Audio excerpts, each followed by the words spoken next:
So Terry, tell me, I know you do a lot of uh, uh, checking with your 800 members to see what's on their minds. In your last survey, what did your members think was the number one issue in Burlington? Well, kind of the number one issue that most businesses, not only in Burlington, but across the province are having is a shortage of workforce, shortage of skilled workers. And it's not that issue by itself. Nothing exists in a vacuum. So a shortage worker connects to a shortage of housing. If we don't have enough housing in Burlington for the workers, if you're living in Hamilton or Georgetown, why would you take transit to Burlington if you can get the same job in those communities at the same wage? So housing's connected, and transportation's an issue. If you do have a job in Burlington, how do you get to transportation? The number one transit line in Burlington is the number one line coming from Hamilton. So how do we coordinate transit? So no one issue exists in a vacuum, but everything's kind of connected. Shortage of workers, shortage of housing, shortage of transportation. Everything's connected. So those are the kind of the issues that we spend a lot of time, and I spent a lot of time with council and with the mayor and with our provincial partners, kind of talking about and sharing. Well, that's right up my next question conversation. You mentioned housing. Obviously, the Chamber of Commerce works with a lot of business people in the community, and you mentioned other levels and agencies and so forth. Can you give us some indication? I noticed that you have worked very closely with the Economic Development Corporations, both within the city and within the region, in discussing needs and so on.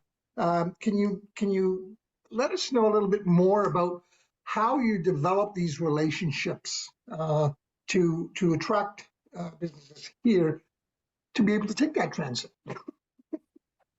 Well, yeah, and you used a really key word there, Angelo, about relationships. No one gets things done in by themselves. It's a whole team Burlington approach. We work really closely with Anita Cassidy in the Economic Development Department, and we've been having informal conversations for 18 months with economic development, the developers, the city manager, the planning department, the mayor's office. And when I joined the chamber a little over 2 years ago, the conversations really weren't occurring. People were lots of yelling, lots of pointing fingers, and really we've been working on conversations since then. And it's really turned into much more collaborative approach. And I know, council's aware of what's going on, and there's going to be a new community planning tool that, economic development, city staff are working for solving not just transportation, but housing around the MTSAs, the GO trains. And, one of the things that a positive outcome and a real concrete outcome is they're going to be removing parking minimums for each condo that's developed near the GO stations. So every time you put a parking spot requirement for a builder at the GO station, it's an extra $100 per square foot on development for a unit. So by removing that, and if you're living beside a GO station, do you really need parking? So that reduces the cost to the builders, reduces the carrying cost, and reduces the sale cost for people that are buying these condos.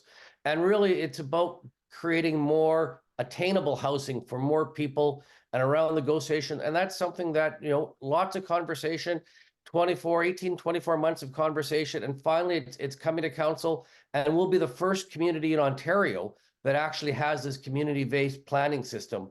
And it's everybody working together. The building community has embraced it. Economic development's embraced it. City staff has embraced it. And it's nice to be in front of this and leading, because Burlington has a lot of catching up to do in terms of getting not only shovels in the ground, but getting units completed.